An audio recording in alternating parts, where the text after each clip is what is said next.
Continuemos.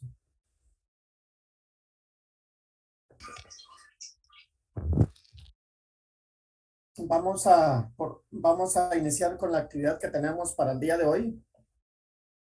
Es siempre la continuación de la etapa intermedia, ¿no? ¿Se recuerdan ustedes que hace 8 días acá nos quedábamos platicando en relación a las actitudes de las partes en la etapa intermedia o no es así?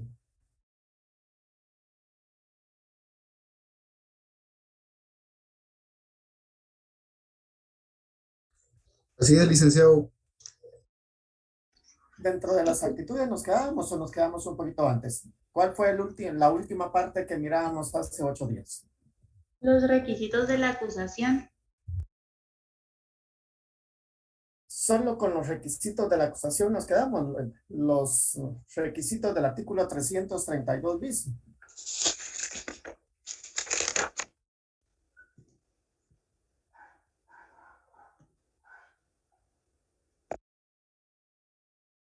¿Sí o no? Licenciado, buen día. Buenos días.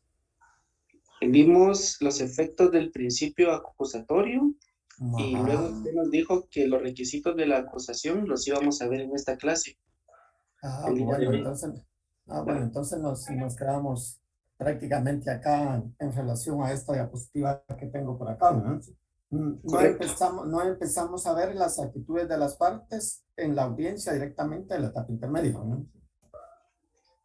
Así es, no empezamos. Bueno, entonces seguimos aquí. Antes de continuar con esto, les pregunto, de lo que ya mirábamos ahora con la semana que ha pasado, que posiblemente ustedes ya leyeron un poquito más en relación a eso, ¿tienen alguna duda antes de continuar?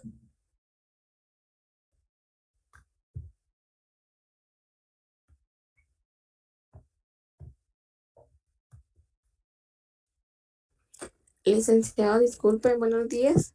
Buenos días, Gabriela, ¿cómo le van? Bien, gracias a Dios, licenciado. Qué bueno. Solamente una pregunta. Fíjese que los compañeros han estado consultando sobre cuándo se van a retomar las exposiciones Las de grupos. exposiciones. Sí, sí. Sí, para que nos pudiera confirmar, Lick. Yo me recuerdo que hace 8 días alguien también preguntaba al final de la actividad, ¿no? Yo creo que usted había salió un poquito en ese momento. Y yo les decía que vamos a terminar los temas de acá de las que tenemos de los actos conclusivos, más que todos los normales. Y luego de eso ya cada uno de los grupos va a continuar con la exposición. Pero yo les hacía la advertencia de que estén preparados porque posiblemente el otro fin de semana yo les diga, el siguiente les toca, ¿no? Dentro de 15 días, ¿no? Entonces, lo mejor es que estén preparados para que cuando se les diga, ya de una vez, ¿no? Pero no es dentro de 8 días, porque creo que dentro de 8 días todavía lo utilizamos para estos temas que estamos viendo. Existe la posibilidad que sea dentro de 15 días, ¿no? Pero no muy seguro, ¿no? Ahí está bien, licenciado. Gracias por confirmarnos y por la información. Siempre usted nos estaría avisando, ¿verdad? Sí, claro, sí, claro. Gracias. No se preocupe.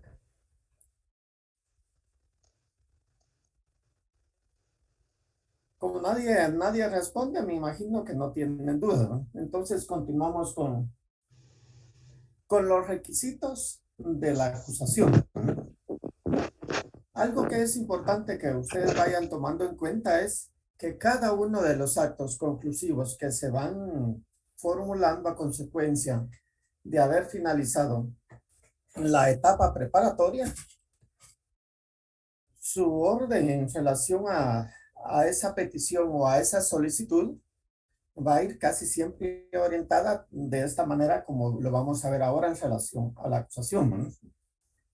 El artículo 332 pide, ¿no?, que el primer requisito del acto conclusivo de acusación es los datos que sirvan para identificar o individualizar al imputado, ¿no? El nombre de su defensor y la indicación del lugar para notificarle, ¿no? Este primer requisito en relación a ese acto conclusivo de acusación, no hay ningún inconveniente, porque desde el primer momento de la imputación de un hecho a una persona, en la mayoría de los casos, se tiene debidamente individualizada a esa persona, ¿no? Desde ahí vienen todos esos datos personales, viene también el lugar donde esta persona reside, donde esta persona va a recibir notificaciones y también el nombre del abogado que lo está representando. ¿Te pusiste zapatos?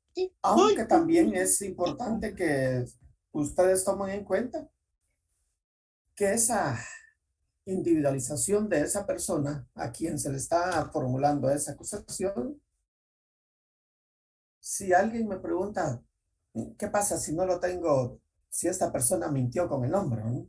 No es la persona que dice llamarse, ¿no? No hay ningún problema en relación a eso, porque aún en la etapa de ejecución de esa persona, si esa persona mintió con el nombre que realmente tenía y no era eso, no era ese su nombre, aún en la etapa de ejecución se puede rectificar el nombre de esa persona. Lo importante es que se tenga la persona que supuestamente realizó la comisión del hecho delictivo y a quien le hacemos la imputación, ¿no? Este fundamento está en el artículo 72 del Código Procesal Penal, ¿no? El segundo requisito de esa acusación es, aquí sí es fundamental por lo que les voy a decir, ¿no? La relación clara, precisa y circunstanciada del hecho punible que se le atribuye y su calificación jurídica, ¿no? Repito, ¿no? La relación clara, precisa y circunstanciada del hecho punible que se le atribuye y su calificación jurídica. ¿Por qué creemos nosotros o por qué creen ustedes de que esta parte de la acusación es fundamental? ¿Alguien que me lo pueda comentar?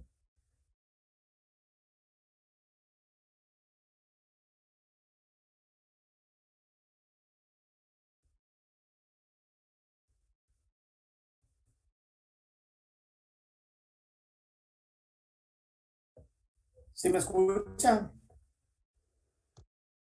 Sí, licenciado. ¿Quién me lo comenta? ¿Quién me dice por qué es importante? Yo les digo hasta más importante que posiblemente los otros requisitos que la acusación misma exige. ¿Por qué es importante?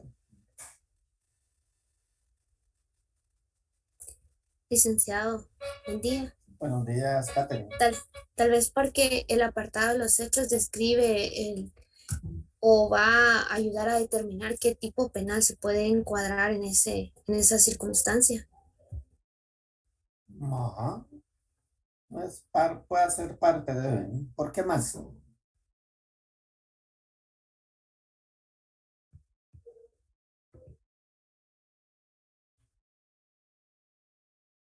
Henry. Clic para no violar los derechos del que está siendo sindicado. Ajá, sí, también. ¿Y por qué? ¿Por qué piensa usted que es para eso? ¿Para no violentar los derechos de la persona a quien estamos formulando la acusación o quien está siendo sindicado?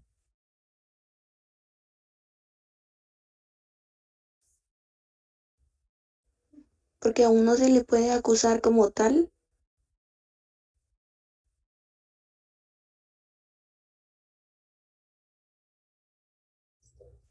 Buenos días, licenciado. Buenos días. ¿Quién Para, habla? para mí es bueno, con relación a los hechos, es que se va a decidir si el acusado se va a juicio oral y público y pues a través de esa descripción o esa construcción histórica de los hechos, es que el juez va a determinar si la persona pues es culpable. Contrario a ello, pues si supongamos de que si el fiscal no presenta una buena relación de hechos clara y precisa como describe el artículo, entonces operaría la duda y en dado caso se absolvería al sindicado.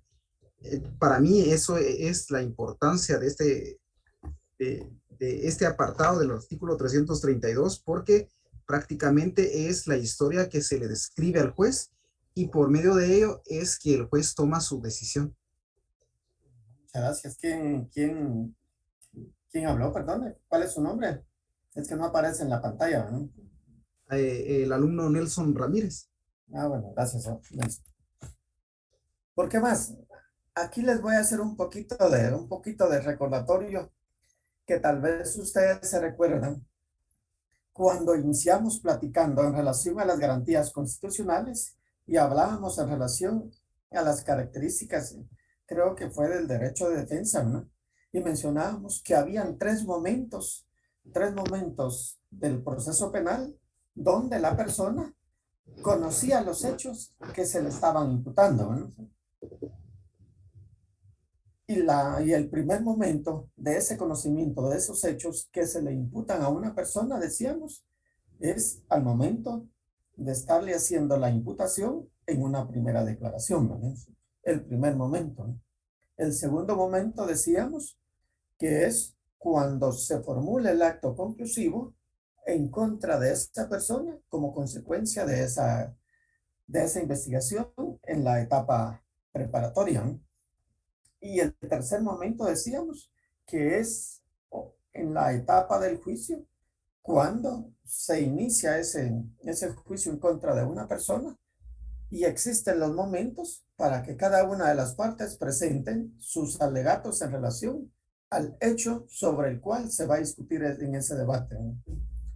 Entonces, esa relación clara, precisa y circunstanciada del hecho punible que se le atribuye y su calificación jurídica en este acto conclusivo de acusación es importante porque a consecuencia de esa relación clara, precisa y circunstanciada, la persona a quien se le está formulando esa acusación, en primer lugar, va a volver a recordar si son los mismos hechos por los cuales se le imputó en la primera declaración o si se han ampliado a consecuencia de un auto de procesamiento, los va a volver a conocer, ¿no?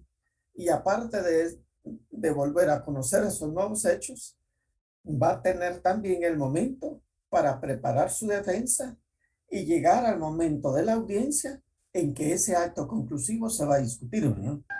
Recordemos que lo que estamos mirando acá son los requisitos del acto conclusivo de acusación que el Ministerio Público va a presentar en la fecha en que el juez le fijó, debería de presentar ese acto conclusivo, ¿no? Y esa fecha para la presentación de ese acto conclusivo viene desde la primera declaración, desde que se desarrolló esa primera declaración, allí viene esa fecha de presentación de acto conclusivo, ¿no? Y el conocimiento de esos hechos y el conocerlos y la oportunidad para prepararse para la audiencia de etapa intermedia es porque dentro de esa misma primera declaración quedó establecido un día y una hora en que este acto conclusivo se va a discutir, ¿no? Y entonces vuelvo a repetir, es importante porque esto le va a servir a la persona sindicada y a las otras partes sujetos del proceso penal para que se preparen y lleguen a esa audiencia donde se va a discutir, ¿no? Eso es lo importante en relación a eso. Y olvidémonos que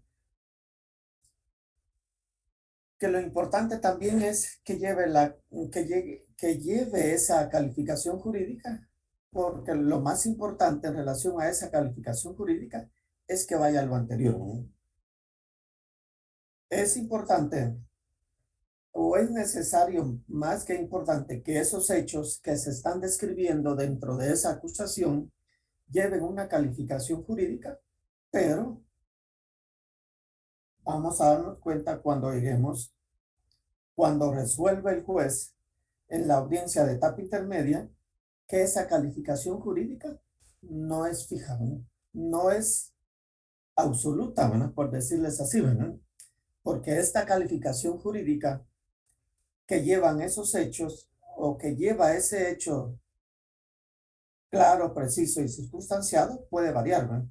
Puede variar cuando el juez resuelva en la audiencia de etapa intermedia e inclusive puede variar cuando se lleve a esta persona a un juicio oral y público y al momento de dictar sentencia, no los jueces consideren o el juez considere que no es la calificación jurídica adecuada, ¿no? Puede variar en base a ese principio de congruencia señalado en el artículo 382, da esa posibilidad, ¿no?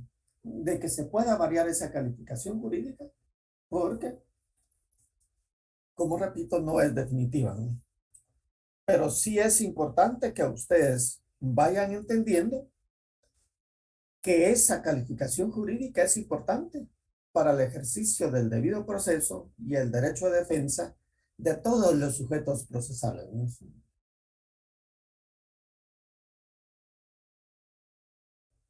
Germán, ¿me escucha?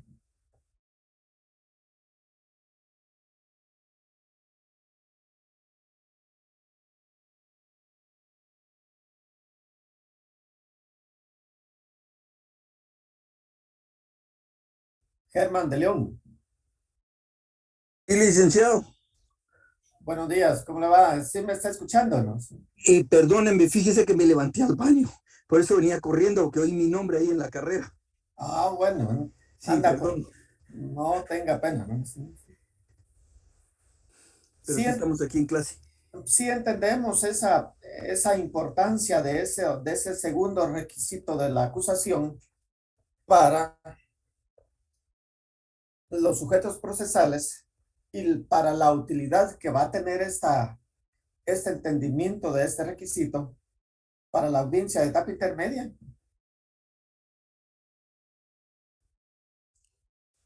Sí, licenciado. Bueno, Licenciado, buenos días. buenos días. Perdone, en cuanto a esto que nos acaba de explicar, ¿podría darnos un ejemplo de cómo se puede dar este caso? En lo que, como nos decía, que en un momento puede cambiar ¿cómo se llama? Ampliarse o cambiar la tipificación del delito, entiendo. Ajá, les repito lo que les acabo de decir, ¿no?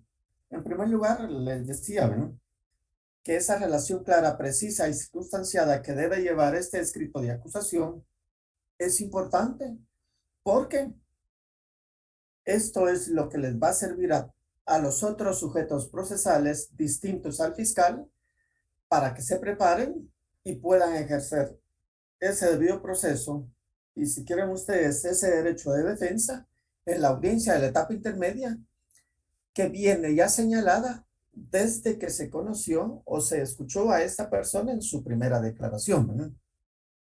Pero también les decía, ¿no?, que este requisito número 2 del artículo 332 bis pide una calificación jurídica, ¿no?, de esos hechos que se están describiendo dentro de la acusación, ¿no? Pero esa calificación jurídica no es absoluta, no es definitiva, porque cuando se resuelva en la audiencia de etapa intermedia, mediante el auto de apertura a juicio, el juez que está resolviendo en ese momento puede hacer que no comparta esa calificación jurídica que lleva a ese momento la acusación y la modifica, ¿no? Él puede, un ejemplo, puede hacer, ¿no?, de que a una persona se le formule acusación en relación a los hechos como una calificación jurídica de un robo agravado con circunstancias agravantes y cuando el juez resuelva en la audiencia de etapa intermedia mediante ese auto de apertura a juicio, la calificación jurídica que se le dé es únicamente de robo agravado, ¿no?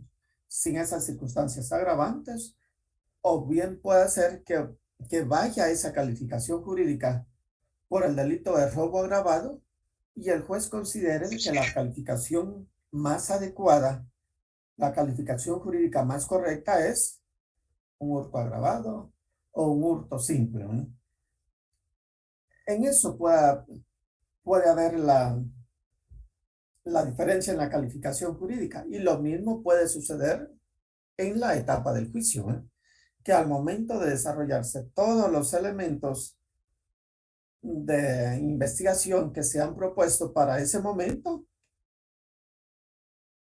que el juez considere de que no se han acreditado los presupuestos o los requisitos para esa calificación jurídica que lleva el escrito de acusación y en base a ese principio de congruencia y la facultad misma del juez que tiene, le dé otra denominación a esa calificación jurídica, ¿no? Lo único que no puede variar son los hechos que van descritos dentro de la acusación y que fueron o pueden ser admitidos mediante ese auto de apertura a juicio. Eso es lo que puede pasar, ¿no? Gracias. Gracias, Eric. Ya ¿Sí me me quedó claro. comprende? Sí, Eric, ahí sí ya ¿Sí? me quedó claro. Sí, gracias, Eric.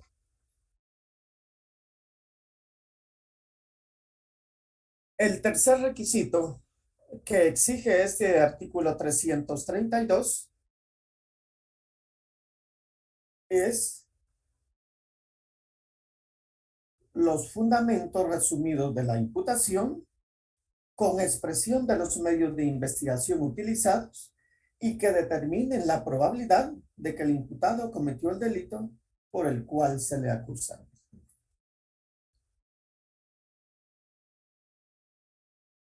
Aquí me imagino, si no lo tiene, pues vayan también ustedes teniendo a la mano el Código Procesal Penal, ¿no? Aunque acá por el espacio solamente tengo los fundamentos resumidos de la imputación, ¿no? Pero antes de explicarles este tercer requisito, solo quiero recordarles algo en relación siempre al numeral 2, ¿no? Si dentro de un proceso penal existe más de una persona a quien se le tenga que formular acusación dentro del mismo proceso penal, dentro de la misma carpeta judicial, esa descripción de los hechos se exige que sea de forma individual, ¿no? Si tengo 3 personas a quien le voy a formular acusación o este acto conclusivo, tengo que hacer la descripción separada de los hechos que a cada uno se le atribuyen. Algunos consideran antitécnico, que dentro de una misma relación clara, precisa y circunstanciada, se diga, ¿no? Usted, 3 personas al mismo tiempo, ¿no? Realizaron esta actividad, ¿no? O todo lo demás, ¿no? Se exige en la práctica que esa relación clara, precisa y circunstanciada, si hay más de una persona, se haga de forma individual para cada una de ellas, ¿no? Porque eso puede facilitar el entendimiento de a qué se refieren cada uno de los hechos que se están describiendo, ¿no? Porque posiblemente la actividad que a consecuencia de esos hechos realizó cada una de esas personas no sea la misma, ¿no?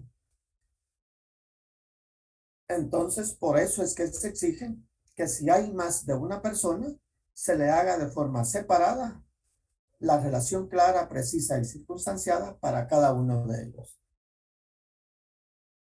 Hoy sí con el numeral 3, ¿no?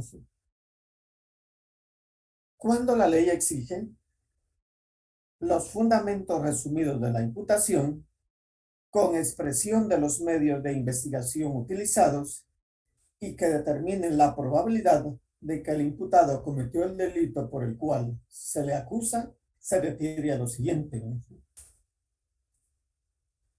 Como ya hicimos una descripción precisa y circunstanciada del hecho por el cual se le atribuye,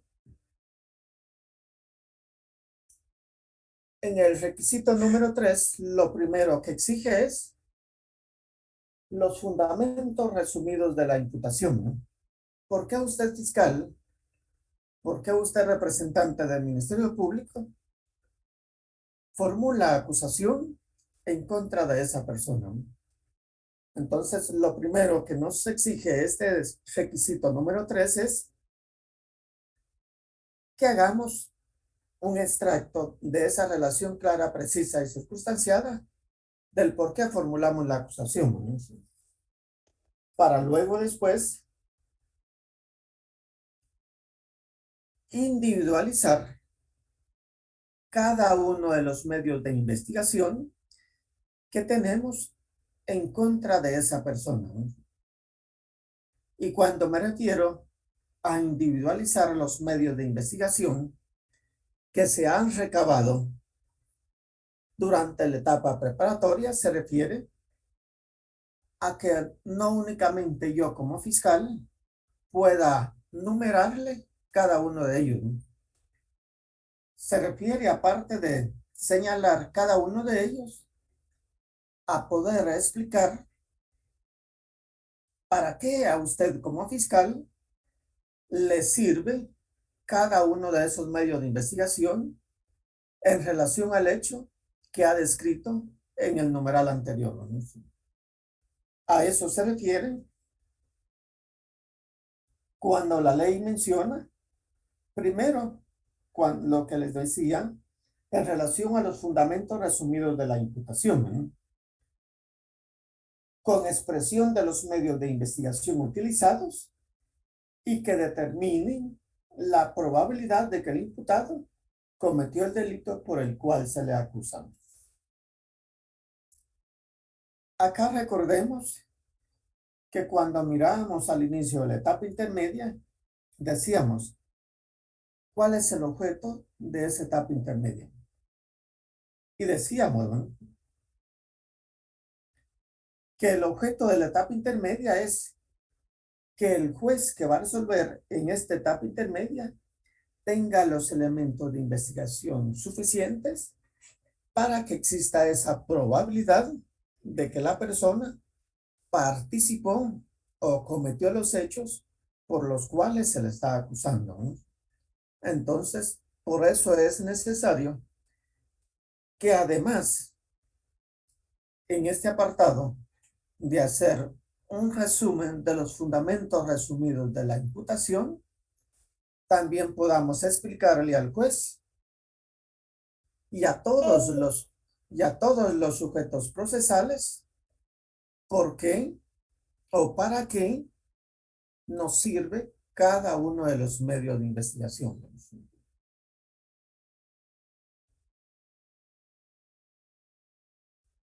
¿Alguna duda o comentario en relación a este tercer requisito?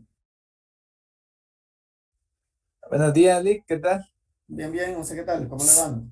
Bien, gracias. Sí, solo para tener claro, Lick, o sea que eso es lo que yo entiendo. Aunque el MP esté presentando en esto de que tiene agravantes, lo que yo entendí es que a criterio del juez puede ser de que sí o que no. No es de que porque el MP le ponga agravantes, así vaya a salir la sentencia, ¿verdad? No, definitivamente que no, ¿verdad? Todo lo que se describe dentro de la acusación debe llevar un sustento jurídico, un sustento probatorio, ¿no? Y si ese sustento probatorio no está, es donde esa calificación jurídica puede variar, ¿no?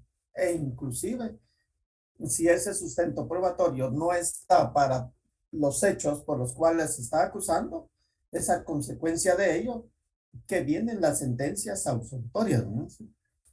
Pero definitivamente todo lo que se describe dentro de la acusación debe de empezarse a que exista esa probabilidad de la participación desde la etapa intermedia y aprobarse de forma definitiva en la etapa del juicio, ¿no? Eso es así, ¿no? Gracias, Lick. A servirle. Les repito, vamos comprendiendo acá los requisitos de la acusación, Sí, ¿sí? Sí, Bueno, licenciado. entonces seguimos.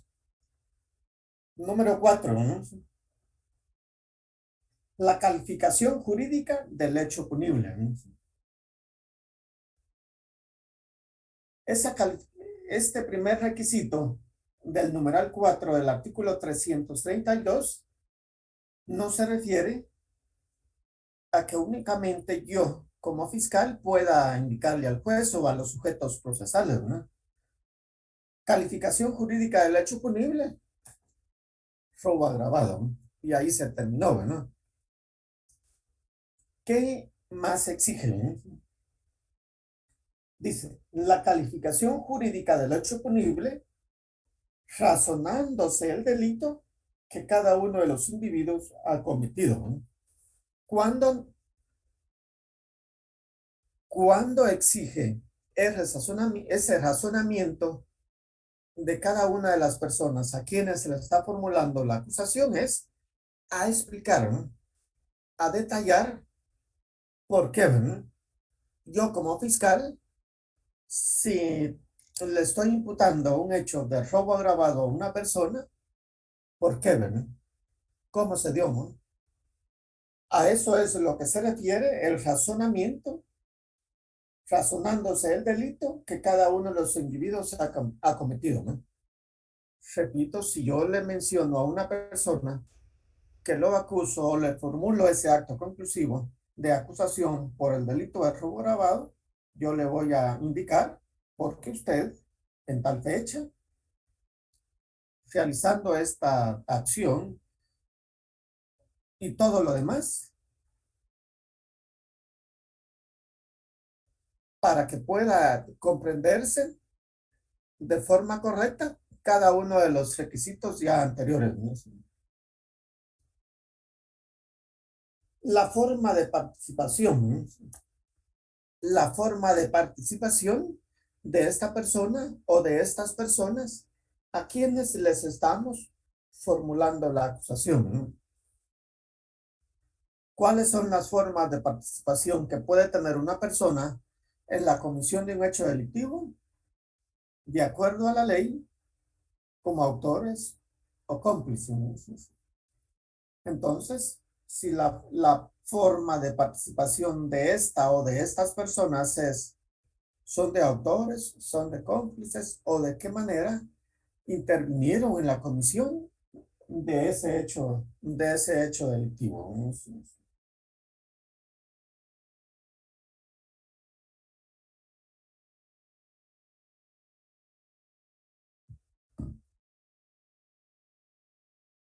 El grado de ejecución, ¿no? En la comisión de un hecho delictivo, el grado de ejecución puede ser de forma total o en grado de tentativa, ¿no? O de forma consumada como lo establece la ley o de manera tentativa, ¿no? A eso es lo que se refiere cada uno de esos requisitos, ¿no? Pero vuelvo a repetir, ¿no? Cuando también se menciona esa forma de participación, si yo menciono que el grado de participación de esta persona es en calidad de autor, mejor si yo digo por qué, ¿no?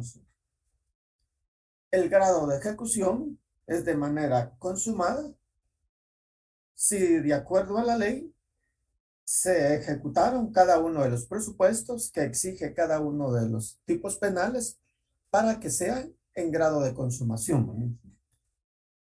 Si es en grado de tentativa, ¿por qué en grado de tentativa?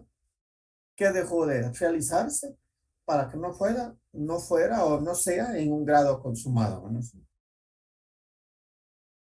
Las circunstancias agravantes o atenuantes aplicables, ¿no? El Código Penal también señala cuáles son o cuáles pueden ser cada una de las circunstancias agravantes y atenuantes dentro de un hecho, y de acuerdo a cada una de esas circunstancias son las que pueden ir detalladas dentro de ese escrito de acusación, ¿no? Pero como repito, cada uno de los requisitos que señala este artículo tienen que ir razonados o explicados para una mejor forma de entendimiento para los otros sujetos procesales, ¿no? Y el último requisito, la indicación del tribunal competente, que en la actualidad prácticamente ya no se utiliza porque es en la audiencia de etapa intermedia o en la audiencia donde los sujetos procesales comparecen a ofrecer sus medios de prueba para el debate, donde el juez llega a determinar, a señalar qué tribunal es competente para conocer de esa acusación que pudo ser admitida, ¿no? A eso se refieren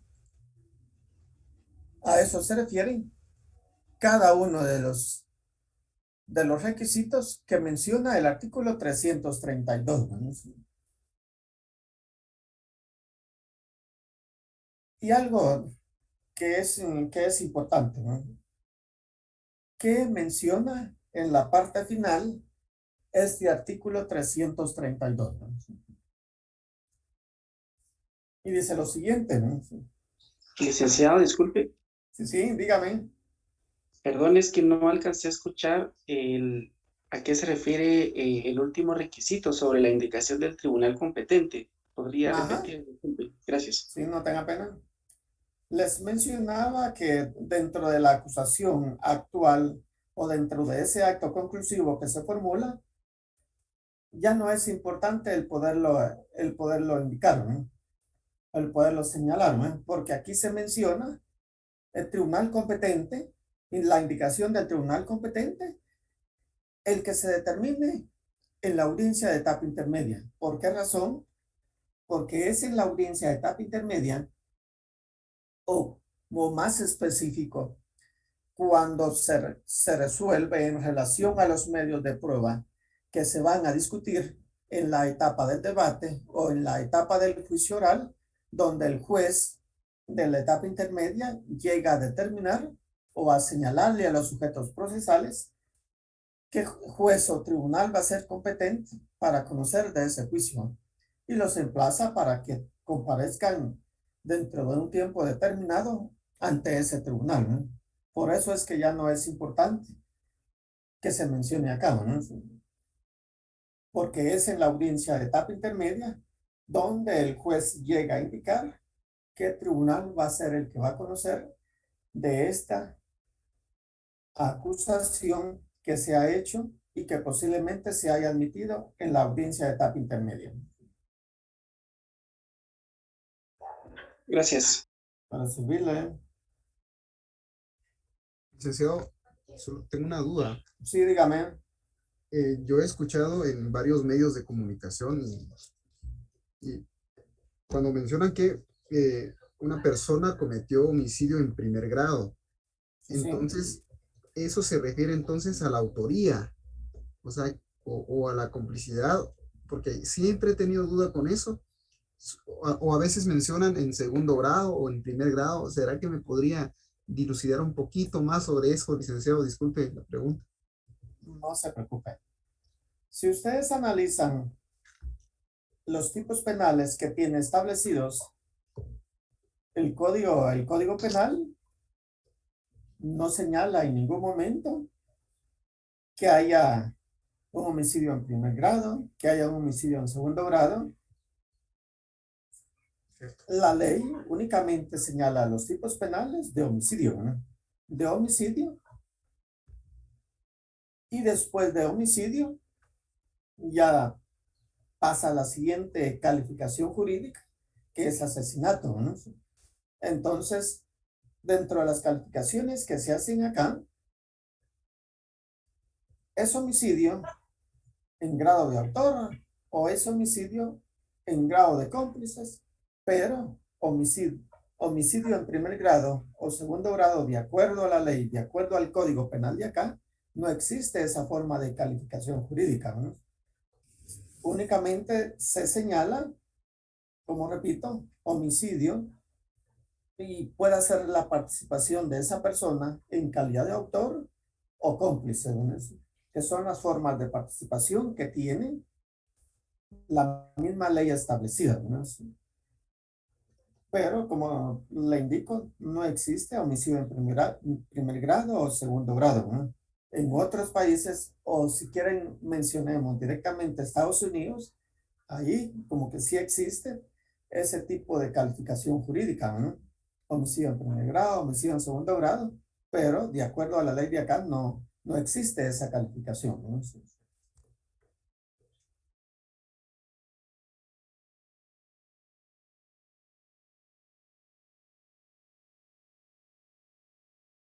¿Cómo está por ahí? ¿Me comprende o tiene alguna otra inquietud? Bien, bien, licenciado. Quizá yo me confundía de plano, quizá en las películas que uno mira y dicen homicidio en primer grado, pero usted lo acaba de mencionar que quizá eso se aplica en otros países.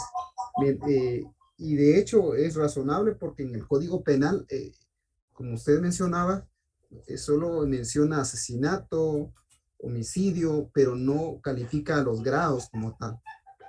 Entendido, licenciado.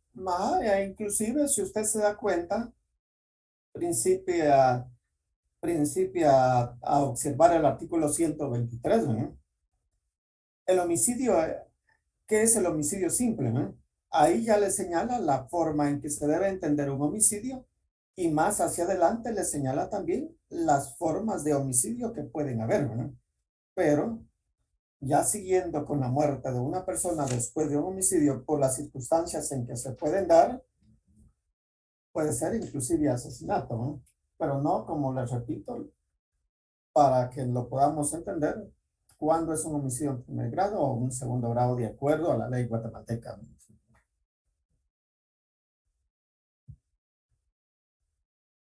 Entonces, licenciado, en el inciso 4 del artículo 322, cuando menciona el grado de ejecución, ¿se refiere a la autoría o a la complicidad del hecho? Como usted mencionaba, solo para corroborar eso, disculpe. No, primero, a ver, este numeral 4 de este 332 bis que estamos viendo, primero exige, ¿no?, la calificación jurídica del hecho punible. Decíamos, ¿qué tipo de calificación jurídica se le da al hecho que trae descrito esa acusación, ¿no? Segundo, viene la forma de participación. Dentro de esa forma de participación, si ya entra lo que usted acaba de mencionar, ¿no? Si es autor o si es cómplice, ¿no? El grado de ejecución se refiere a si es un delito totalmente consumado o se quedó solamente en parte de la ejecución. Es cuando se le conoce en grado de tentativa, ¿no? Y lo último que yo mencionaba, si adicional a la comisión de esos hechos, para la preparación de esos hechos, se dan circunstancias que pueden considerarse agravantes o favorables para la persona porque puedan ser atenuantes, ¿no? Pero a eso se refiere ese punto 4 de ese artículo 332 bis. Muchas gracias, licenciado. Ahora sí ya lo tengo clarísimo. No, no Muchas se gracias. preocupe, ahí estamos siempre a la orden, ¿no? ¿Alguien más con algún comentario en relación a esto?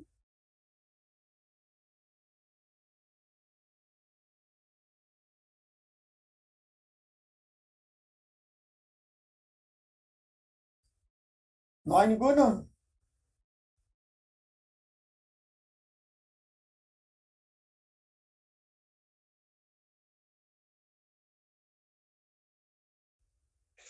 No, licenciado. Bueno, algo que les decía que es necesario que tomen en cuenta ustedes es la parte final de ese artículo 332 bis, ¿verdad? Y dice lo siguiente, ¿verdad?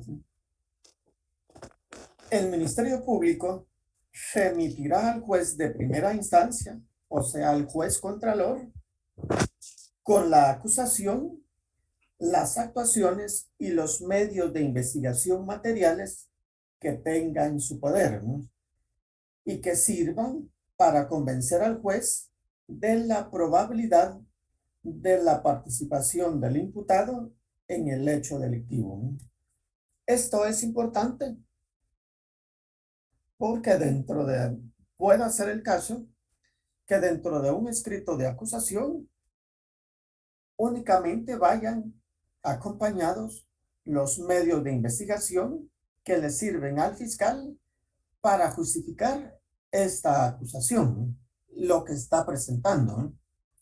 Pero adicional a ello, hayan otros medios de investigación que a los otros sujetos procesales sí puede hacer que le interesen, ¿eh? Entonces, todo lo que se recabe durante la etapa preparatoria debe de acompañarse con el escrito de acusación. ¿Por qué razón? Porque puede ser que para el fiscal algunos medios de investigación no son importantes y para otros sujetos procesales sí puedan ser de utilidad tenerlos para la audiencia de etapa intermedia. Entonces es fundamental que ustedes le presten atención a esa situación.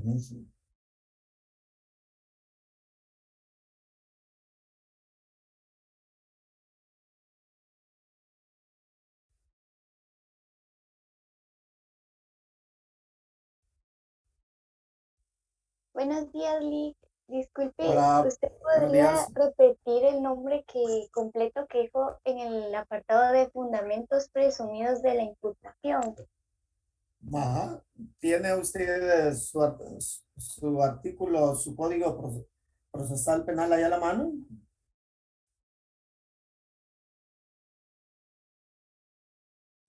Sí, Lick.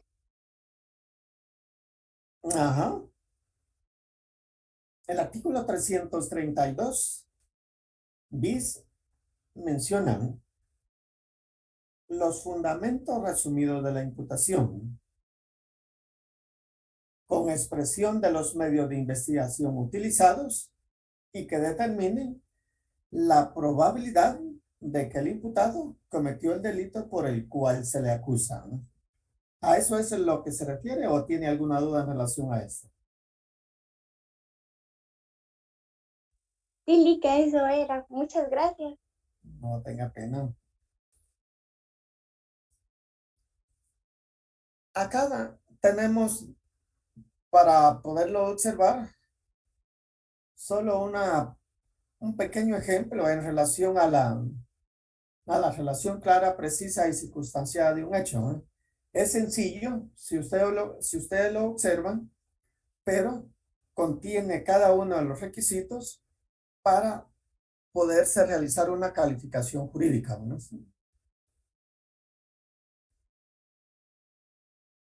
Siempre se dice, ¿no?, de que una relación clara, precisa y circunstanciada no necesariamente tiene que ser extensa para que se considere completa, ¿no? Lo importante es que lleve cada uno de los requisitos o de las interrogantes que nosotros nos hemos formulado en relación a quién le realizamos la imputación, por qué le realizamos, cuándo realizó esos hechos, cómo los realizó, dónde y por qué lugar, ¿no? Y por qué razón, ¿no? Entonces, por eso es importante que las relaciones claras, precisas y circunstanciadas de un hecho punible no necesariamente sea demasiado extenso, ¿no? Lo importante es que pueda entenderse por todos los sujetos procesales, ¿no? No solamente por el fiscal que la está elaborando, sino todas las personas que son parte de ese proceso penal, ¿no? Buen día.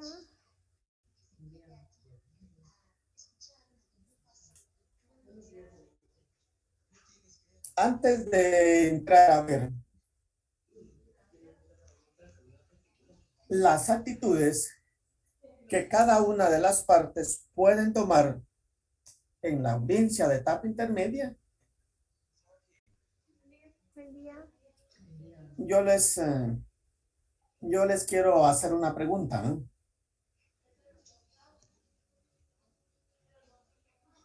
El artículo 333 del Código Procesal Penal se refiere a una acusación alternativa, ¿no? ¿Tienen ustedes idea a qué se refiere esa acusación alternativa que menciona ese artículo 333?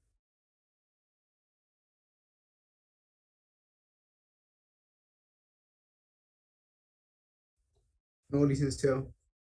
¿No? ¿Qué dicen los demás? Licenciado, yo creo que en esta acusación alternativa, creo yo que es así como lo que usted explicaba anteriormente, de sobre la calificación jurídica, cuando pongámosle, el delito tiene otra calificación, pero en este caso es al revés. Si el juez considera que no es robo agravado, por decirlo un ejemplo, él solo lo va a poner como hurto, pensaría yo, en una presentación de actos conclusivos. Por ahí pienso yo que iría la situación, licenciado. No sé si estoy equivocado. Bueno, muchas gracias. Ahorita le digo. Licenciado, Sí, dígame. yo tengo entendido que la acusación alternativa, por ejemplo, cuando el Ministerio Público no logra demostrar un hecho, perdón, que se pruebe algo o se quiera encuadrar en un tipo penal, pues tiene una figura delictiva distinta, la puede modificar, es decir, que puede, si no se prueba uno, puede tomar otro tipo penal, es esa posibilidad, eso entiendo yo. Pero ¿en qué momento? ¿En qué momento se da esto que usted menciona? En el debate, en el juicio y debate. Bueno. ¿Alguien más en relación a esto? ¿A cómo entiende esa partecita de la acusación alternativa?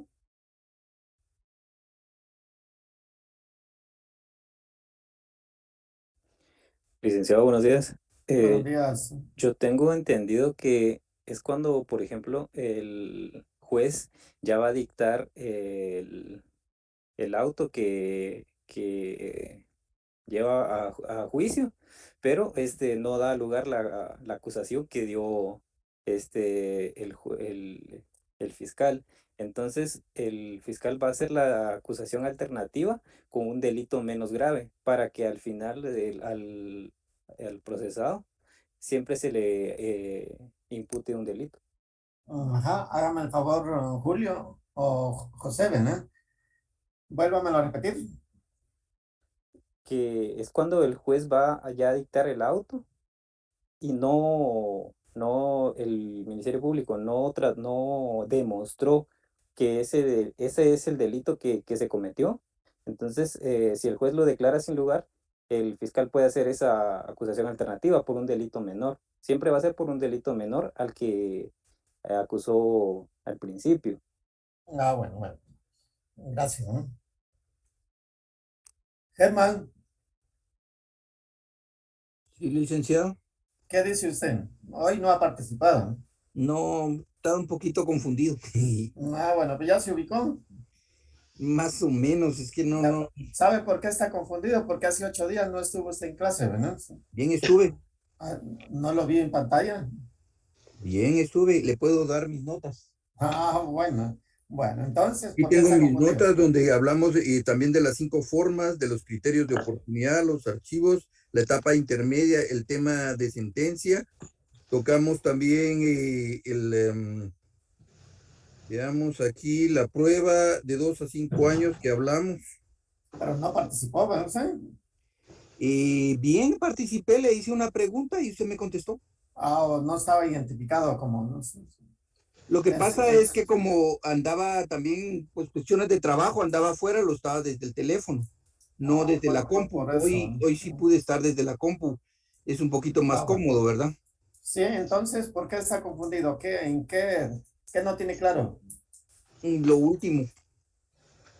Lo último que mirábamos de los requisitos de la acusación. Sí. Ajá, pero ¿qué es lo que no entiende?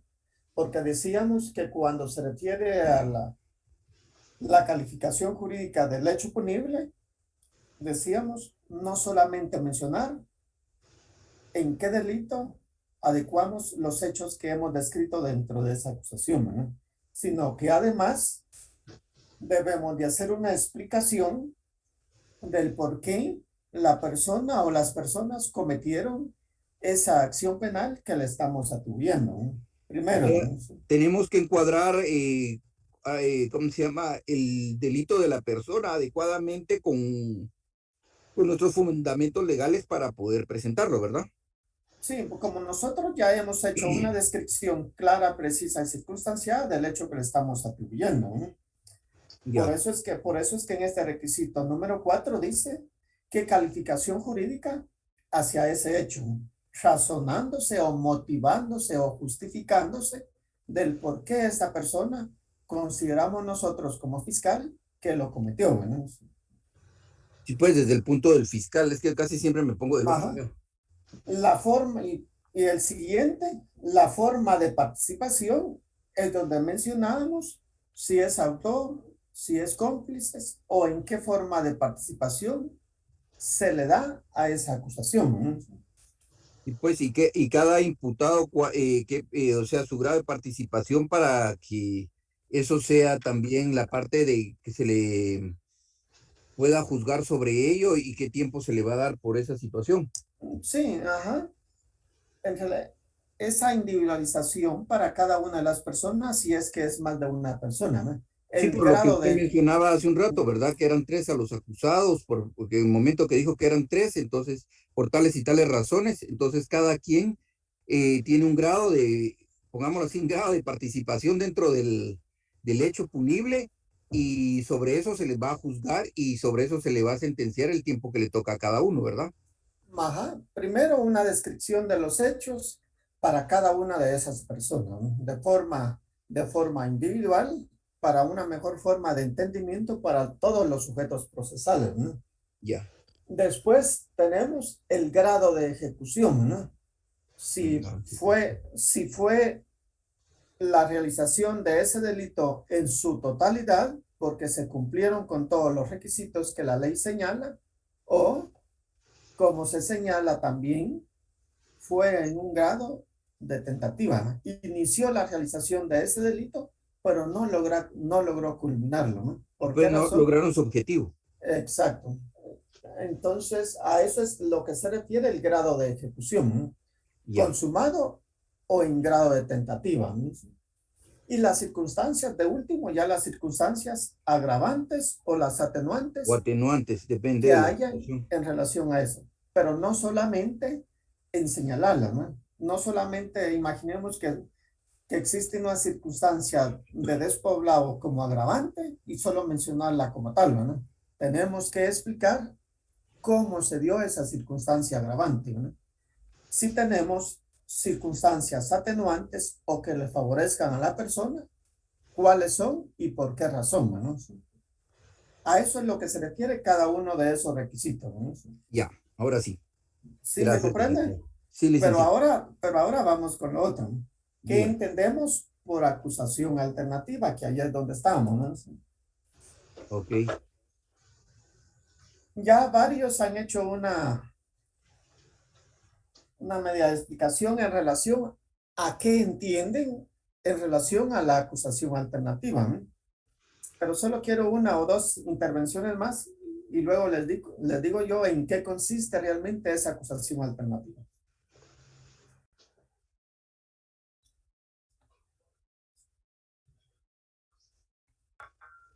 Buen día, licenciado. Buenos días. Según me acuerdo, ese tema creo que lo vimos y según me acuerdo sobre es cuando el Ministerio Público pues presenta acusación en contra del imputado y en este caso el juez pues verifica y analiza pues y digamos que dicta su fallo a favor del diputado. En este caso yo recuerdo, o si no estoy mal, que el Ministerio Público pues tiene esa opción de revisar, de revisión y pues presentar esa opción ante el tribunal, si no estoy mal. Ajá.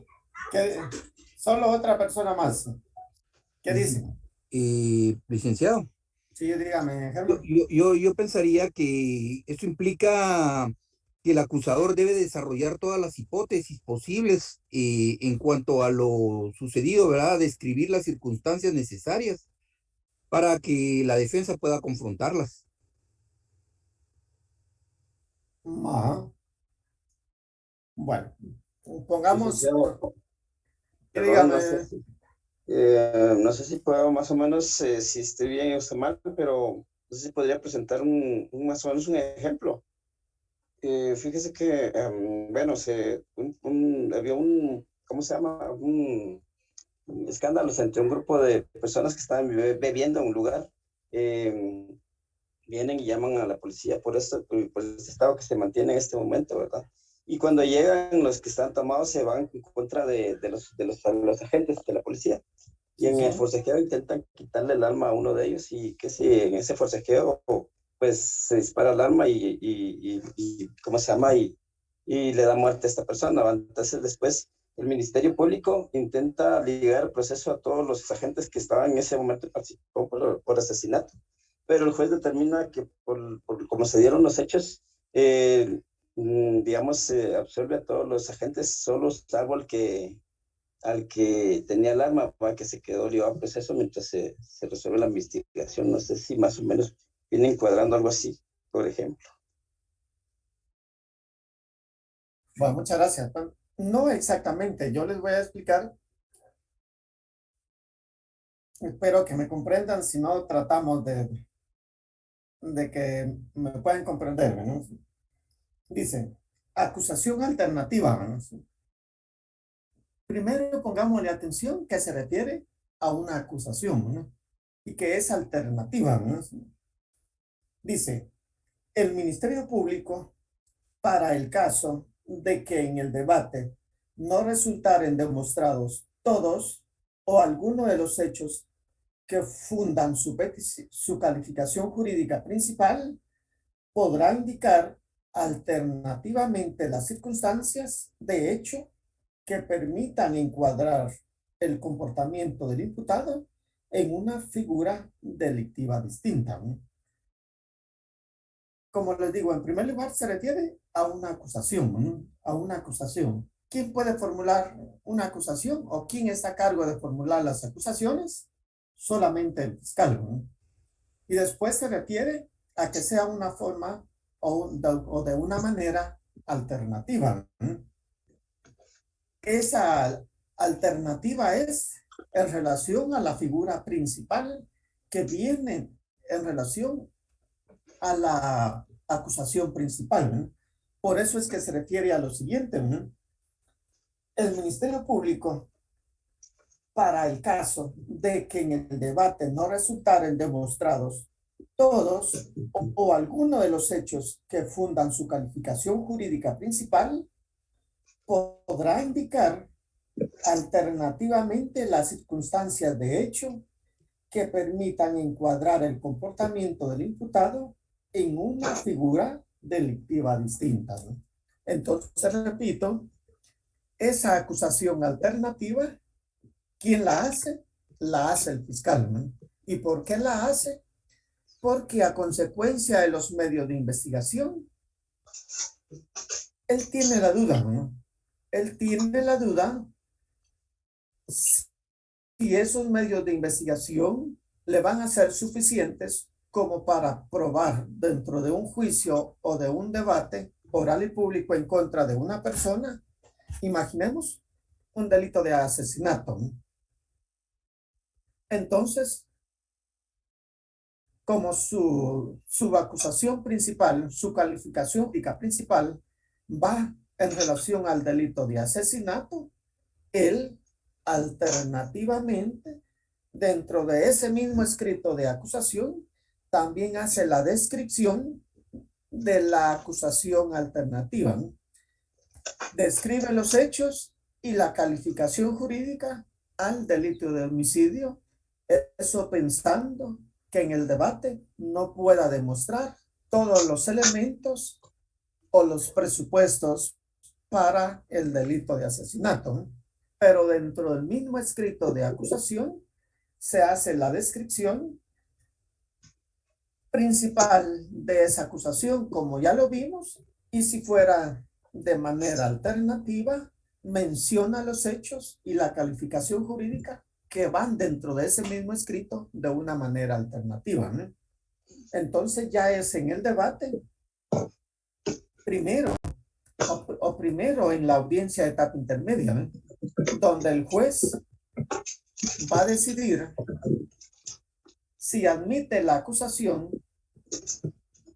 por el delito de asesinato y alternativamente por el delito de homicidio, o de una vez él decide, ¿no? Se admite solamente la acusación por el delito de asesinato y no de forma alternativa, ¿no? Él pensando que existe esa probabilidad en la comisión de ese delito de asesinato, ¿no?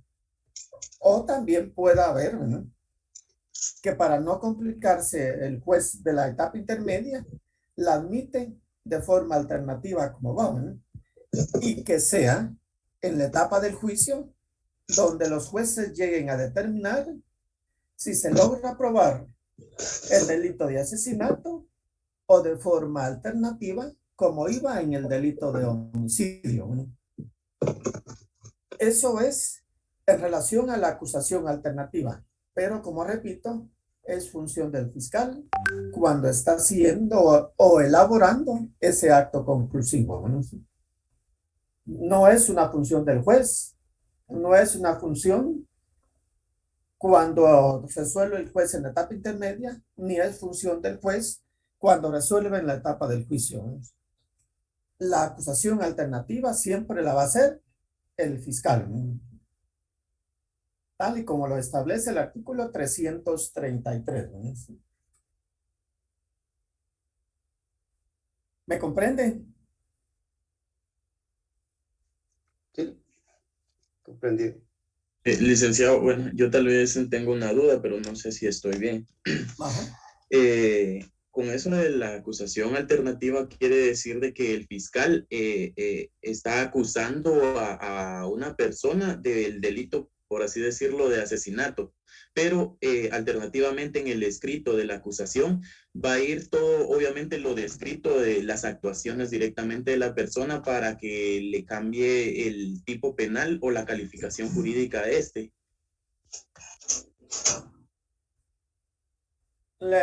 Vuelvo a repetir, ¿no?, cuando se elabora el escrito de acusación, se formula acusación por el delito de asesinato y de manera alternativa por el delito de homicidio. Eso quiere decir que yo como fiscal voy a elaborar una relación clara, precisa y circunstanciada en relación al delito de asesinato y por separado otra relación clara, precisa y circunstanciada en relación al delito de homicidio. ¿Y por qué razón? Porque yo no tengo la certeza jurídica de que los medios de investigación que van sustentando ese escrito de acusación puedan probar esa calificación jurídica principal. La calificación jurídica principal es asesinato, ¿no? Y la que va de forma alternativa es la de homicidio, ¿no? Y de esa manera... Licenciado, buenos días. Buenos días. Ahí si era licenciado, a mí me surge una duda. Realmente con eso que menciona usted, licenciado, no es parte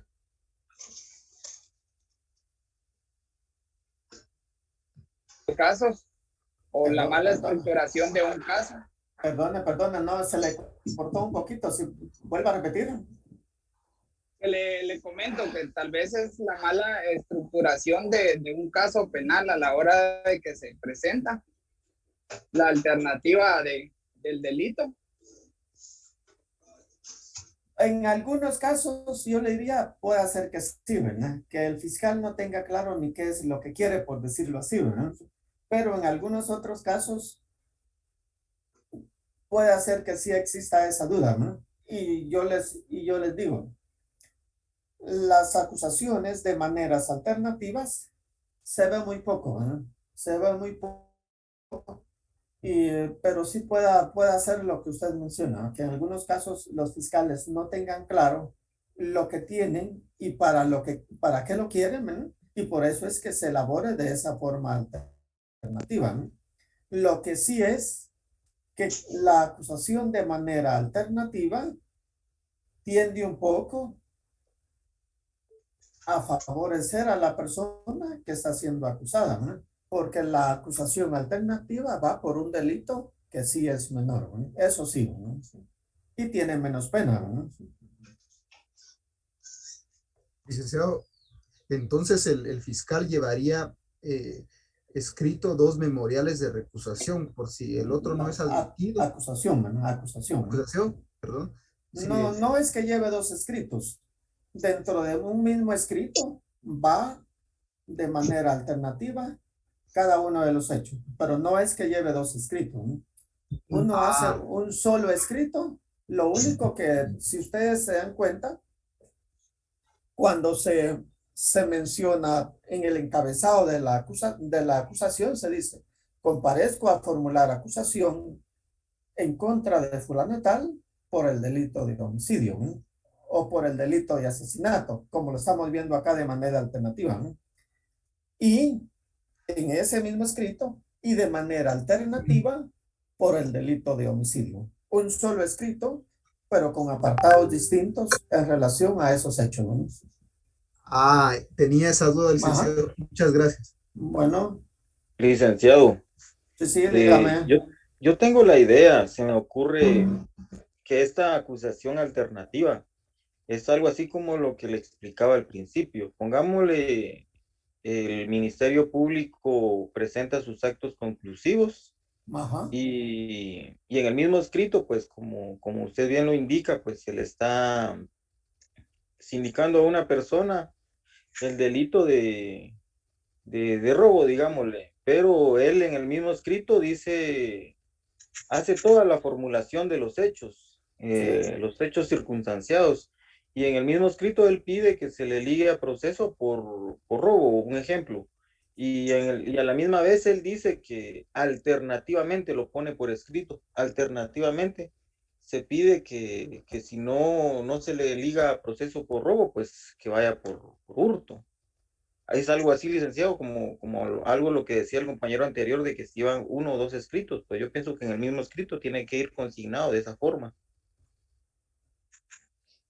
Sí, es definitivo, ¿no? Que cuando se acusa de manera alternativa es un solo escrito, lo único que dentro de ese escrito, como repito, van detallados los hechos por los cuales usted considera la calificación jurídica principal y los hechos también separados por lo que considera que es de manera alternativa, ¿no?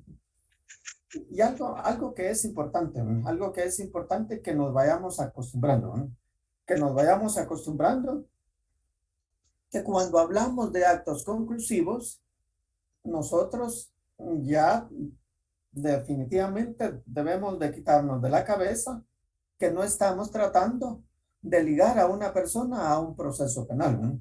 Porque ligada a un proceso penal o sujeta a ese proceso penal viene desde el auto de procesamiento en la primera declaración. Entonces acá ya estamos en discusión de ese acto conclusivo en contra de una persona que ya está ligada a proceso. Lo que estamos buscando con el acto conclusivo es que se envíe a juicio oral y público a esta persona por esos hechos por los cuales estamos formulando ese acto conclusivo, ¿no? Pero sí es de esa manera, ¿no? Sí. Licenciado, muy buenos días. Leyendo el artículo y pues unas cositas que acabo de encontrar aquí en internet, hablaba una tesis que de hecho encontré por acá de que a la acusación alternativa se le podría incluso calificar como una doble acusación, ya que pues si no se ve de una manera digamos un poco más coloquial de que si no me sale esto, entonces me vengo con aquel otro, ¿verdad? Eso me venía a la mente por un caso que yo conocí de una persona. Yo trabajé mucho tiempo con una asociación que trabaja para la Iglesia Católica, hacemos visitas al penal de Chimaltenango. Ajá. Conocí el caso de una persona que pues estaba acusada por el delito de violación. Luego de pues todo el acto conclusivo y todo el debate, se llegó a la conclusión de que el señor pues que, o sea, que no había violación. Realmente la persona que lo estaba acusando a él era la tía de una niña. No había violación, no habían indicios de violación bajo ninguna circunstancia. El dictamen de así era de que no había violación y entonces se le acusó por abusos deshonestos. Ajá. O sea, no se pudo comprobar realmente digamos, la causa principal por la cual él estaba detenido, ¿verdad? Entonces, ¿puede ser esto, licenciado, como le planteo, una doble acusación? Pues yo diría de que no es una doble acusación, ¿no? No es una doble acusación, porque como lo que va allí, en cierta parte yo sí puedo de alguna manera compartir una de las opiniones que mencionaban por ahí, ¿no? Que la acusación alternativa es como falta de seguridad, ¿no? Falta de seguridad en la investigación que se tiene y hacia dónde va la persona, ¿no? Pero no es una doble acusación, ¿no? Porque es una sola acusación con una posibilidad de calificación jurídica a un delito principal o en otro que sea menos grave, ¿no? Pero no es una doble acusación, ¿no? Porque es en relación al mismo hecho, ¿no? La única duda que se tiene allí es cuál es la calificación jurídica que realmente es la más adecuada, ¿no?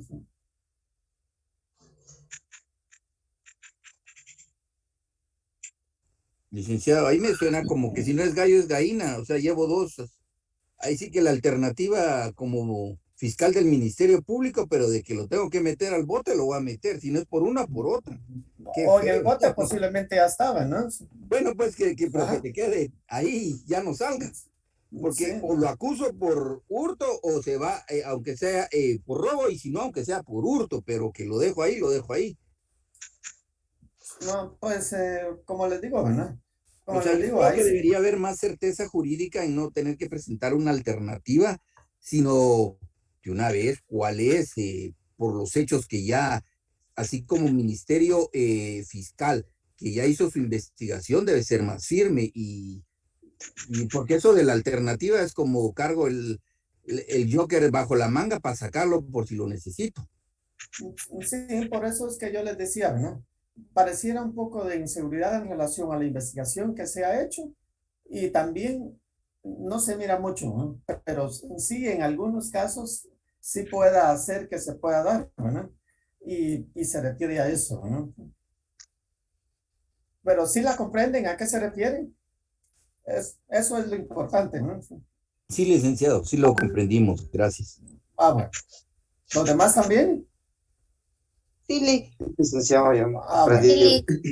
Sí, licenciado, con una observación. Yo Sí, creo sí. que más esta acusación alternativa es así como que un mal trabajo del Ministerio Público. Yo creo que aquí todos concluimos en lo mismo porque por un caso mal estructurado, porque el MP no sabe lo que quiere, por falta de seguridad y todo esto. Si el MP está pidiendo una acusación alternativa, pues está dando una alternativa de tipificación en un delito, entonces ahí sí que podría correr, porque ahorita lo estamos viendo del lado de la parte acusadora, pero si nos ponemos del lado de la parte defensora, pudiera correr todo esto en beneficio de un sindicado, ¿verdad? Porque no hay seguridad de lo que se está pidiendo, ¿verdad, licenciado? Sí, ahí sí de acuerdo con usted, ¿no? El acusar de forma alternativa, pues yo, en primer lugar, yo lo que le podría decir al juez contralor, que existe inseguridad en la investigación que se ha realizado, ¿no? Para realmente no poder determinar exactamente o de manera concreta sobre qué hecho realmente el Ministerio Público pretende acusarlo, ¿no? Entonces, por eso es que les digo, ¿no? La verdad que en la práctica se mira muy poco, ¿no? Yo no me recuerdo si en la fiscalía donde yo estuve alguna vez se acusó de manera alternativa, pero creo que no, ¿no? Pero eso se utiliza muy poco, ¿no? Entonces, pues, Licenciado, sí, dígame. pues con otra acotación a lo mismo. ¿Será que esto no se presta también al final a algo de corrupción que es tan latente acá en Guatemala? Porque como el único ente que lo puede formular es el fiscal y al que favorece al final de cuentas es al reo, o en el caso que fuera reo o acusado, no esto se permitiría de que se ahonde más en la corrupción que pueda haber. Pues yo diría que no, y le diría que no, ¿y por qué razón, no? Recordemos que este acto conclusivo, único o de manera alternativa, prácticamente va a ser fiscalizado por los sujetos procesales y va a ser discutido en la audiencia de etapa intermedia, ¿no? Y va a ser discutido no solamente como esté elaborado ese acto conclusivo, sino de acuerdo a los medios de investigación que el fiscal haya recabado y que estén a disposición de las partes, ¿no? Ahí es donde, si está mal hecha la acusación o está mal hecha de forma intencionada como para favorecer a alguien, a alguna persona, usted como querellante pueda también hacer las observaciones al juez y que el juez determine quién de las dos partes o de los sujetos procesales tiene la razón, ¿no? Por eso es que decían, ¿no? Es importante que ese acto conclusivo, todos los sujetos procesales estén debidamente enterados de la forma en que se hizo para que el día de la audiencia, cada uno puedan hacer sus observaciones de acuerdo a estas actitudes que nosotros vamos a ver en este momento, ¿no? En esa audiencia de etapa intermedia, el defensor, el querellante y el agraviado tienen la oportunidad para hacer las observaciones en relación a ese acto conclusivo, ¿no? Ese acto conclusivo está bien, cumple con los requisitos que la ley establece, o si no está bien, ¿por qué no está bien, ¿no? Entonces, yo diría de que en ese caso, no, ¿verdad? Porque hay oportunidad para las partes para discutirse, ¿verdad? ¿Estamos ahí? Sí, licenciado. Sí, licenciado. Por lo mismo, Sí, licenciado, ahí estamos. por lo mismo diría yo que si él presenta un alternativo, ya siente uno como el lado defensor que no están muy seguros de la acusación y creo que va a ser más fácil para uno probar todo lo contrario, ya sea en el que presenten como alternativo o el otro y sacar a la persona, ¿va? Porque ya siente uno que cuando presentan un alternativo, eso hay como quien dice, hay una debilidad de no lograr probar lo que quieren. Usted como defensor, cuando observe una acusación de manera alternativa, piense que no le va a ir tan mal, ¿no? Que va a tener que decir, ¿no? Sí, o sea, piensa uno que va a tener más chance de poder resolver, ya que ellos no están ni seguros de lo que están planteando, por eso ponen una alternativa. Exacto. Ahí sí estamos, ¿no? Bueno, principiamos a ver esto, ¿no? Actitudes. Yo sí consideraría que no es tanto una mala estructuración de parte de la acusación, sino que más es como que de tratar de asegurar que se condene, ¿verdad? Porque, digamos, puede ser que por las mismas pruebas no se logre obtener una condena por un delito, pero podría ser que por el otro delito sí se pueda. Ajá, lo mismo que señalaba Germán, ¿verdad? Puede pensarse, ¿verdad?, de que si la intención del fiscal es que la persona sea condenada, ¿no? Si no por este delito principal, por el segundo, ¿no? Pero el hecho de que se formule acusación de manera alternativa no quiere decir que se vaya a asegurar una sentencia en contra de la persona, ¿no? Tienen que desarrollarse todos los medios de investigación y ver si se adecúan a la figura principal o a la secundaria o alternativa, ¿no? Pero no realmente significa que ya van a tener una acusación, una sentencia condenatoria por cualquiera de las dos figuras, ¿no? No exactamente, porque de igual manera, tanto la principal como la alternativa tienen que discutirse, ¿no? Pues, pero digamos, al no hacer no realizar la acusación alternativa, esta no podría entrar a verse en el debate, me imagino, ¿no? Si no se hace de manera alternativa, tampoco se puede discutir de manera o de esa forma en el debate si no está hecha como tal, ¿no? Ahí sí no, ¿no? Si acusé por tal delito, pues posiblemente sobre esos hechos vamos a discutir en el debate, ¿no? Si logra probarlo, pues qué bueno, ¿no? Si no lo prueba, pues ya perdió, ¿no?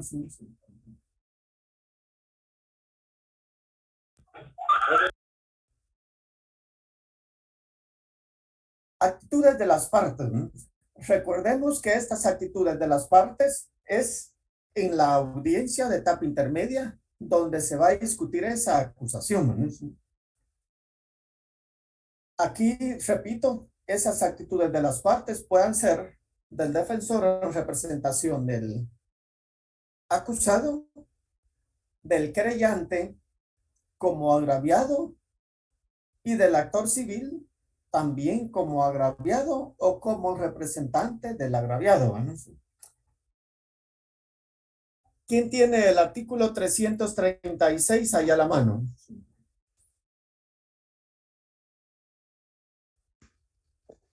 Yo, licenciado. Principiemos con la primera partecita de ese 336, numeral 1, ¿no? Muy bien, licenciado. Numeral 1 dice, señalar los vicios formales en que incurre el escrito de acusación, requiriendo su corrección. Ajá. Miremos antes también, ¿no? El título de ese artículo. Actitud del acusado, ¿no? Por supuesto, por medio de su defensor, ¿no? En la audiencia que para el efecto señale el juzgado, el acusado y su defensor podrán de palabra, 1, señalar los vicios formales en que incurre el escrito de acusación, requiriendo su corrección. ¿A qué se refiere cuando señala? Señalar los vicios formales en que incurre el escrito de acusación, requiriendo su corrección. ¿A qué se refiere ese primer numeral? ¿Qué dice usted, Francisco? Estoy analizando el párrafo, licenciado, ahorita le digo. Señalar los vicios formales en que incurre el escrito de acusación, requiriendo su corrección. ¿Se recuerdan? ¿Se recuerdan ustedes a qué nos referíamos con los vicios formales, ¿no? O con el control formal, ¿no?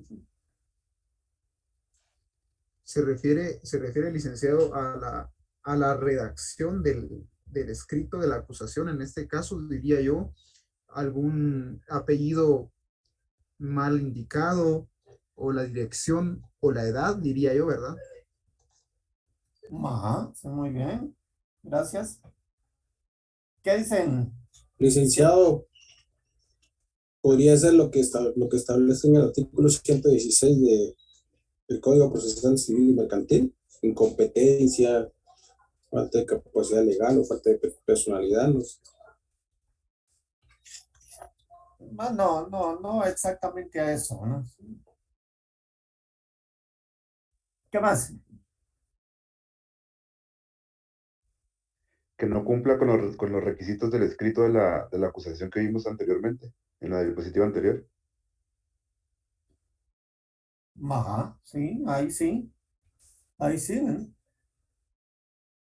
¿Alguien más? Licenciado, Sí, yo comprendo que se refiere a que, como dice, actitud del acusado, a señalar los errores en que se incurre al momento que se redactó la acusación, más que todo para que se le garantice y si hay que hacer alguna corrección se realice. ajá. Oigamos, señalar los vicios formales en que incurre el escrito de acusación, requiriendo su corrección, ¿no? Decíamos que cuando se refieren a los requisitos formales, se refiere a que ese escrito de acusación posiblemente no esté entendible, no cumpla con esa relación clara, precisa y circunstanciada que exige el artículo 332 bis, ¿no? También puede ser porque cualquiera de los otros requisitos del numeral 2 al 4 no los tenga, o los tenga de manera incorrecta, o los tenga para otra persona, con una fecha distinta, con un lugar distinto. A eso se refiere cuando señalar los vicios formales en que incurre el escrito de acusación requiriendo su corrección.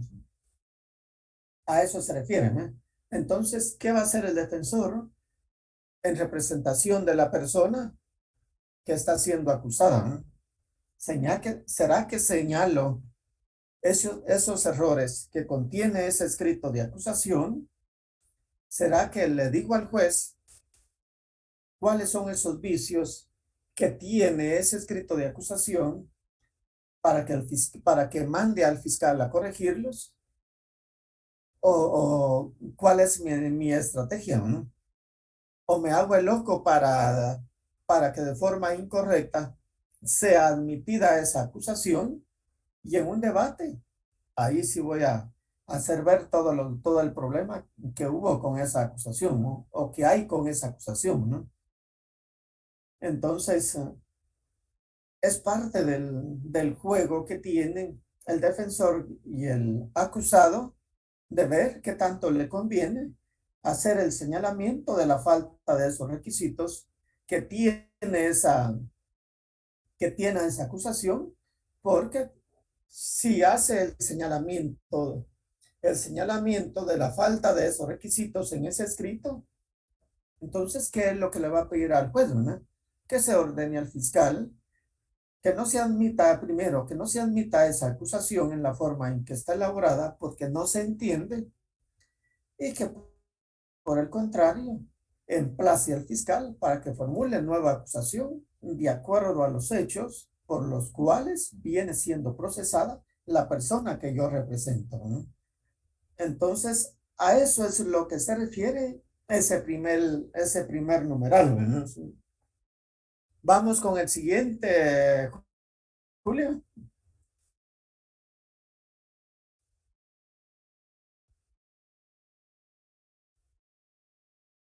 ¿O quién me lee el siguiente numeral? 2. Plantear las excepciones u obstáculos a la persecución penal y civil previstas en este código.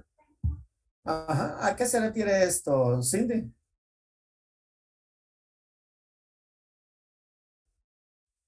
¿Qué dice usted?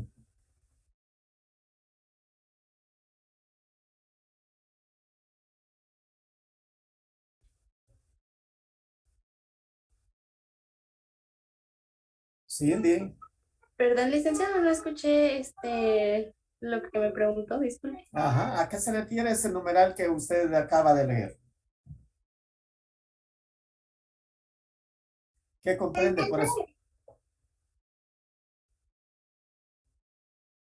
Tiene relación con el primer inciso, creo yo, ¿Por qué? ¿No? ¿Por qué? porque se deben plantear, como lo dice ahí, las excepciones o los impedimentos que encuentre yo en el escrito para que ya no, como ya no darle seguimiento al caso. No sé si estoy bien. Gracias. Shina, ¿está conectada?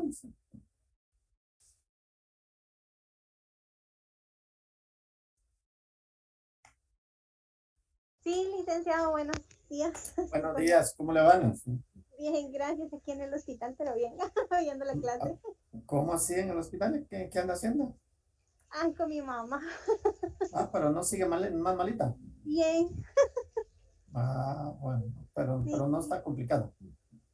Pues ahorita le están haciendo varios ¿O exámenes. solo chequeos? Unos exámenes para darles ya con el diagnóstico. Bueno, ojalá que le vaya bien. Gracias, Liz. Ajá, pero no sé si le está poniendo atención a lo que estamos hablando. Pues sí, un poquito, me distrae. Bueno, entonces no carga su código ahí con usted. No, Li, que ese sí no lo cargo a la mano. Bueno, entonces espero que le vaya bien, le vamos a preguntar a otro, ¿no? Gracias, Liz, disculpe. Ahí se cuida, ¿no? ¿Quién me dice a qué se refiere ese numeral 2 de ese artículo 336? Licenciado, los contemplados en el artículo 291, que establece que son cuestiones prejudiciales, y las excepciones que están en el 294. Ajá, ¿por qué cree usted que a eso se refiere? Pues porque si tiene algún obstáculo, tiene que cerciorarse directamente de que todo haya marchado bien en ese proceso anterior, para que pueda concluir de mejor forma el proceso penal. Ajá. Oye, como que alguien más quería intervenir por ahí, ¿no? Sí, Lick, fui yo. Sí, Ajá, me sí, iba a ya. referir cabal a esos artículos que se encuentran en el 294, que eran las excepciones, y le iba a decir las excepciones, que son de incompetencia, falta de acción y extensión a la persecución penal. Y como dijo el compañero, el 291 también, como la cuestión perjudicial. Y eso era lo que iba a decir, Lick. Bueno, pero también ya lo dijo, ¿eh? Ya se dio cuenta, ¿no? Sí, por eso ya no dije nada, Lick. Bueno, no, pero por eso es que es importante que vayamos haciendo un poquito de memoria o recordatorio de lo que ya hemos visto, ¿no? De lo que ya hemos visto, ¿no? Cuando mirábamos los obstáculos a la persecución penal, mencionamos, ¿no? Que como obstáculos a la persecución penal están la cuestión prejudicial, el antejuicio y las mismas excepciones, ¿no? Y por eso es que decíamos que los momentos procesales para promoverse o plantearse esos obstáculos eran en la etapa preparatoria, en la etapa intermedia de manera escrita y únicamente en oral de manera en el debate, ¿no? Y a eso es lo que se refiere este numeral 2, ¿no? Cuando se refiere a plantear las excepciones o obstáculos a la persecución penal y civil previstas en este código. Si nosotros no hemos planteado ninguna excepción, ninguna cuestión de competencia antes de llegar a la etapa intermedia y consideramos que existe alguna de ellas, es momento para poderlas promover en este momento, ¿no? A eso es lo que se refiere ese numeral 2 de ese artículo 336, ¿no? Todavía existe esa posibilidad de que usted pueda hacerlas ver, pueda plantearlas y pueda también probarlas porque existen, ¿no? A eso es lo que se refiere el numeral 2 del artículo 336, ¿no? El 3, numeral 3, ¿no? Licenciado, solo con una duda. Dígame. Entonces, las excepciones serían los tres que menciona el artículo 294, que sería incompetencia, falta de acción e extinción de la persecución penal o de la pretensión civil. Esas serían las excepciones, Y la duda que te tengo entonces, específicamente, la obstaculización se referiría al antejuicio y a la cuestión prejudicial, porque excepciones es diferente que obstaculización. No, es que yo le repito, ¿no? Los obstáculos que pueden existir para la persecución penal no son solamente la cuestión prejudicial ni el trámite del antejuicio. También incluye las excepciones, ¿no? ¿Por qué? ¿Por qué incluyen las excepciones? Porque si usted se da cuenta en relación a las excepciones, pueden suspender el trámite de manera parcial ese proceso que se está tramitando o lo pueden suspender de forma definitiva, ¿no? Pero se refieren a los tres como tal, ¿no? A los tres obstáculos como tal, ¿no?